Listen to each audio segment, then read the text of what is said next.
pertama ada Sistematika Sapi dengan Kingdom Animalia, Super Film Chordata, Film Vertebrata, kelas Mammalia, Ordo Artiodactyla, famili Bovidae, genus Bos, spesies Bosandeicus. Halo, perkenalkan nama saya Kevin Ibo Simanjuntak dengan NIM 210306055 dari kelas peternakan A, Fakultas Pertanian Universitas Sumatera Utara. Di sini saya akan melakukan praktikum anatomi dan fisiologi ternak. Di sini saya akan menjelaskan tentang sistem traktus digestivus pada hewan ruminansia dengan bahan-bahan yang pertama ada rumen, kemudian ada retikulum, selanjutnya ada akumasum, dan selanjutnya ada komasum, dan yang terakhir ada intestinum tenue atau usus halus. Nah, di praktikum kali ini saya dibimbing oleh dosenku, Ibu Tati Pidianasari, SPTMP.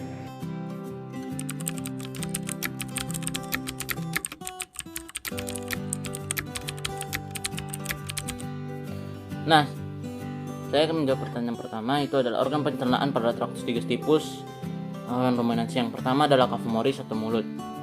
Nah, cavomoris atau mulut ini merupakan fungsinya itu sebagai tempat pencernaan pertama kali dan juga proses pertama kalinya masuk makanan. Dan dalam cavomoris ini rahangnya nanti rahang ruminansia itu akan bergerak menyamping untuk mengunyah makanan. Dan organ-organ pencernaannya juga terdapat di dalam ruminansia cavomoris ini. Yang pertama itu adalah dentis atau gigi. Dentis atau gigi ini tersusun dari dua bagian. Yang pertama adalah gigi seri. Gigi seri ini berguna untuk memotong makanan dan jumlah gigi seri itu ada 4 buah. Selanjutnya ada gigi geraham. Gigi geraham ini juga berfungsi untuk mengunyah makanan. Nah, gigi geraham ini juga mengalami perkembangan sehingga jumlah gigi geraham itu semakin banyak dan juga berukurannya semakin besar. Nah, jumlah gigi geraham pada ruminansia itu pada gigi geraham depan terdapat 3 buah gigi dan pada gigi geraham belakang itu terdapat 3 buah gigi. Jadi jumlah total gigi dalam cavomoris ruminansia itu ada 10 gigi. Selanjutnya itu adalah diphtheria. Ini merupakan bagian tanpa gigi dan juga tempat untuk menjulurkan lidah. Selanjutnya ada lingua atau lidah. Ini berguna untuk merenggut rumput atau makanan dan mendorong makanan tersebut untuk masuk ke dalam ventriculus. Selanjutnya ada saliva. Saliva itu merupakan cairan atau enzim khusus yang dihasilkan oleh kelenjar khusus. Nah, ini fungsinya untuk mendorong makanan yang telah masuk dalam rongga mulut dan juga membantu proses pencernaan yang terjadi dalam rongga mulut. Nah, saliva ini berperan dalam proses pencernaan kimiawi. Selanjutnya ada faring. Faring di sini tidak kami tunjukkan, tapi faring itu merupakan pangkal dari kerongkongan. Dia terdapat di sini. Selanjutnya setelah faring, organ pencernaan selanjutnya adalah esophagus atau kerongkongan. Ini fungsinya untuk sebagai jalur penghubung antara cavomoris dengan ventriculus atau lambung. Nah, di sini tidak terjadi proses pencernaan apapun karena panjangnya esophagus pada ruminansia itu sangat pendek, sekitar 5 cm, tetapi ukurannya dapat melebar dan juga ukurannya itu elastis. Kita bisa bilang dia sesuai dengan makanan yang masuk dan juga tekstur makanan yang masuk ke dalam kerongkongan tersebut. Kemudian setelah dari esophagus, organ pencernaan selanjutnya adalah ventriculus atau lambung. Nah, pada ruminansia ventriculus itu dibagi menjadi 4. Nah, tetapi fungsi dari ventriculus ini adalah untuk pembusukan makanan dan menghasilkan enzim selulose yang dapat mengurangi selulosa. Nah, tadi kan ada 4 bagian pada ventriculus. Yang pertama itu adalah rumen. Rumen ini merupakan lambung pertama dan letaknya itu atau perut besar. Dengan letaknya itu terdapat di bagian abdomen kiri. Nah, di sini di mana tempat penampungan makanan sementara serta tempat terjadinya pencernaan dengan bantuan mikroba atau bakteri. Di sini makanan dicerna hingga menjadi bubur dan dengan gerakan mengaduk yang dilakukan oleh dinding rumen. Nah, pada saat sapi beristirahat, makanan akan kembali ke mulut dan dikunyah kembali. Setelah dikunyah untuk kedua kalinya, makanan akan masuk ke dalam omasum. Selanjutnya itu adalah retikulum atau perut jala. Ini merupakan perut jala. Nah, ini terletak di dekat rumen atau berbatasan. Nah, di retikulum ini makanan kembali mengalami proses fermentasi dengan bantuan bakteri Aenerob dan protozoa. Di dalam bagian lambung ini terjadi proses absorpsi dan fermentasi benda-benda asing yang masuk ke dalam makanan tersebut.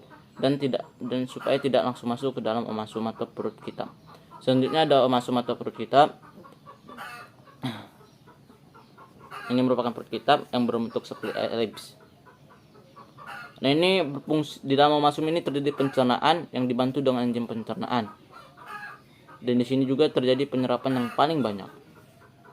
Dia letaknya di dekat retikulum dan di sebelah rusuk yang tadi bentuknya seperti elips. Selanjutnya ada abomasum atau perut masam, atau ini merupakan lambung sebenarnya. Nah, abomasum ini terletak di bagian kanan bawah. Kita bisa lihat.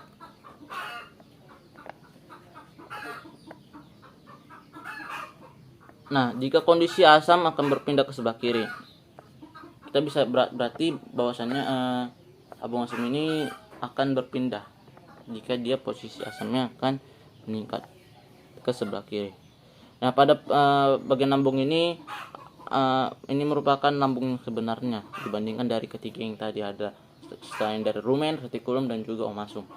Abomasum ini merupakan bagian yang disebut dengan lambung sebenarnya. Dalam abomasum ini memiliki banyak sel yang berfungsi untuk membunuh bakteri. Nah, permukaan abomasum ini dilapisi dengan mukosa yang berguna untuk melindungi sel yang dicerna oleh enzim. Di sini juga makanan dicerna dengan bantuan enzim pencernaan. Abomasum ini terdiri dari 3 bagian. Yang pertama itu ada kardia, itu untuk sekresi mukus. Kemudian ada fundika, itu untuk sekresi pepsinogen, renin, HCl, dan juga mukus. Dan yang terakhir adalah pilokarika. Ini merupakan untuk sekresi mukus. Nah, dalam abomasum ini terjadi pencernaan secara kimiawi dan juga enzimatis yang memungkinkan sari makanan dapat dicerna dan diserap lebih baik lagi oleh usus halus nantinya. Kemudian selanjutnya ada intestinum tenue atau usus halus. Nah, ini bagian ini merupakan fungsinya itu untuk menyerap sari makanan yang telah diproses dalam abomasum tersebut. Nah, sari-sari makanan yang telah diserap itu kemudian akan diedarkan ke dalam seluruh tubuh hewan ruminansia dan diubah menjadi anergia atau ATP. Nah, panjang usus halus pada hewan ruminansia, khususnya sapi, itu kurang lebih adalah 40 meter. Nah, di dalam usus halus ini terjadi proses pencernaan, absorpsi, dan fermentasi. Nah, intestinum tenue atau usus halus ini dibagi menjadi 3 bagian. Yang pertama adalah duodenum.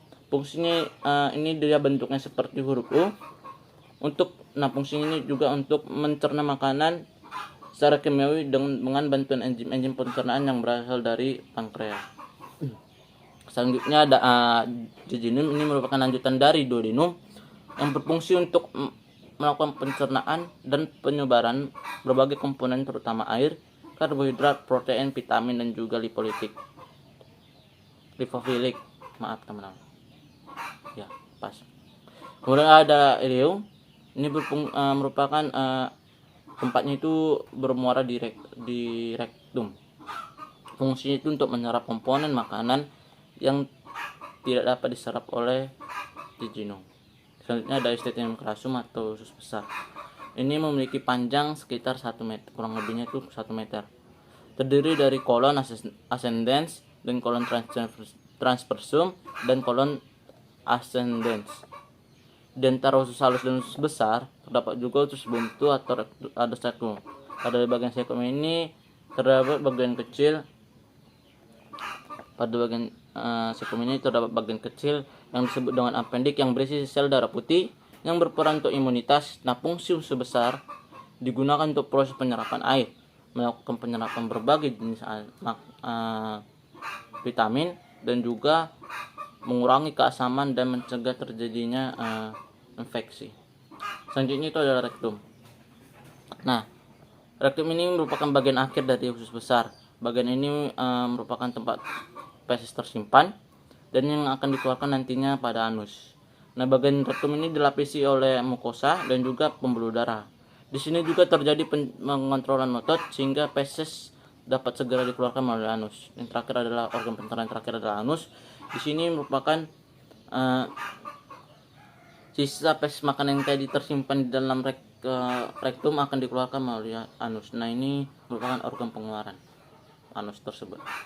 Nah, jadi itu merupakan organ pencernaan pada hewan ruminansia. Yang pertama ada kaf moris atau mulut, kemudian ada faring atau pangkal dari kerongkongan, kemudian yang ketiga ada esophagus, kemudian ada ventriculus. Ventriculus tadi dibagi menjadi 4, itu ada rumen, reticulum, omasum dan abomasum. Kemudian kemudian organ selanjutnya yang kelima adalah sternum tenio atau halus. Selanjutnya ada sternum crassulatus besar, selanjutnya rektum, dan berakhir pada anus. Jadi ada 8 organ pencernaan pada traktus digestivus hewan ruminansia khususnya sapi.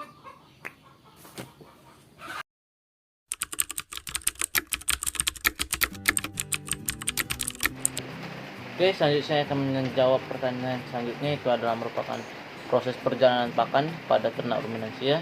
Di sini saya mengambil sampel dan sudah menggambarnya, itu adalah sapi. Nah, jadi pencernaan pertama kali pada hewan ruminansia, tepatnya itu sapi, dimulai dari mulut. Makanan masuk ke dalam mulut. Nah, di sini makanan dicampur dengan kelenjar saliva. Dan di sini terjadi pencernaan pertama kali, itu adalah karbohidrat yang dibantu dengan enzim amilase. Nah, setelah makanan diteruskan dengan air liur, maka selanjutnya makanan yang masih kasar tersebut yang di dalam mulut tadi ini ditelan melalui kerongkongan atau esophagus. Nah, makanan yang ditelan dan masih kasar disimpan sementara di dalam rumen. Nah, ini rumen. Nah, kemudian makanan akan masuk ke dalam retikulum. Nah, di dalam retikulum ini merupakan retikulum.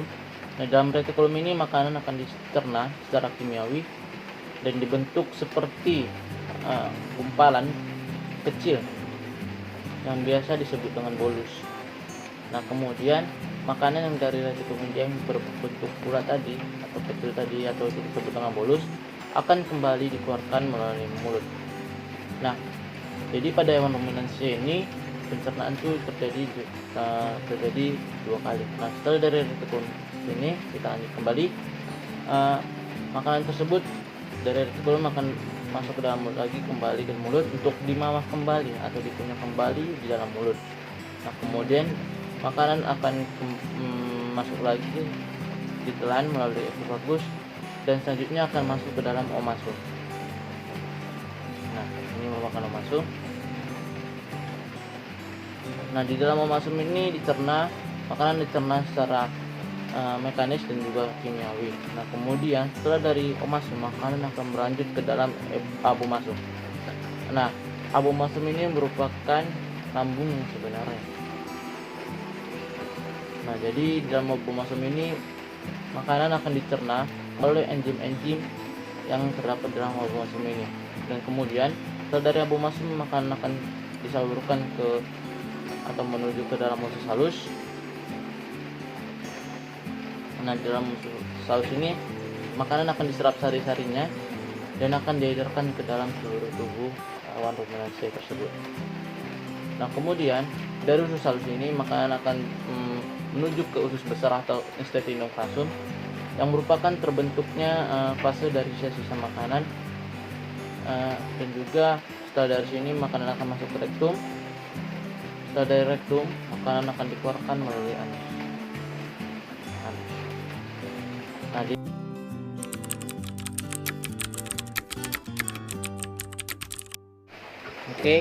Nah, mikrobia yang terdapat di dalam pencernaan ruminansia. Yang pertama ada Lactobacillus sp. Fungsinya itu untuk menjaga kesehatan sistem pencernaan ternak ruminansia. Yang kedua ada Ruminococcus albus, dan juga yang ketiga ada Cyanobacterium cerullosolvens. Fungsinya untuk menghasilkan enzim selulose dari hidrolisis glukosa atau menghidrolisis selulosa. Kemudian yang keempat dan yang kelima ada Brevibacter ruminantium dan juga Methanobacterium formicium. Fungsinya itu untuk menghasilkan gas metan yang terdapat di dalam rumen. Yang keenam itu ada Streptococcus sp. Fungsinya itu adalah bakteri yang menghidrolis yang menghidrolisis urea yang masuk ke dalam rumen melalui difusi pembuluh darah. Yang ketujuh itu ada Clostridium acetobutyllicium. Fungsinya untuk mengubah zat pati menjadi zat organik. Yang ke-8 ada Clostridium sporangeus, fungsinya untuk memecah asam amino. Yang ke-9 ada Clostridium butylicium, fungsinya untuk membentuk asam lemak rantai pendek. Yang terakhir yang ke-10 itu ada Streptococcus bovis dan juga Bacteroides amylopiques. Itu fungsinya sebagai fermentasi amil.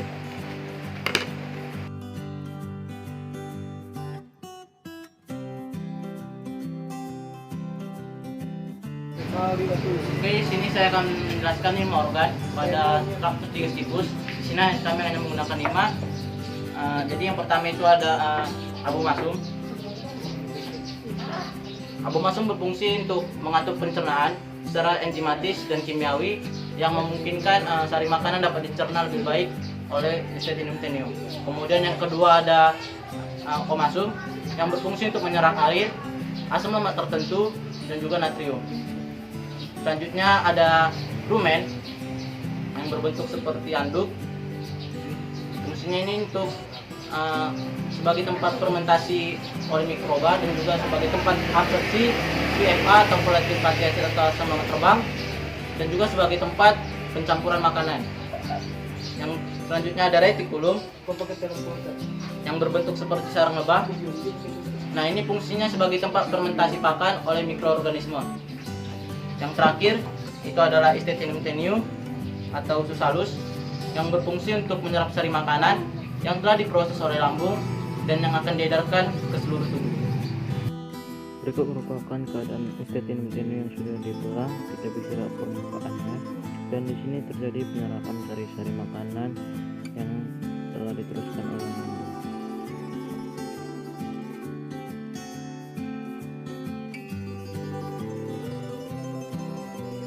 Demikian praktikum saya kali ini. Jika ada kesalahan kata saat penyampaian jawaban atau materi praktikum, saya mohon maaf. Saya ucapkan terima kasih. Jangan lupa like, subscribe, dan juga komen.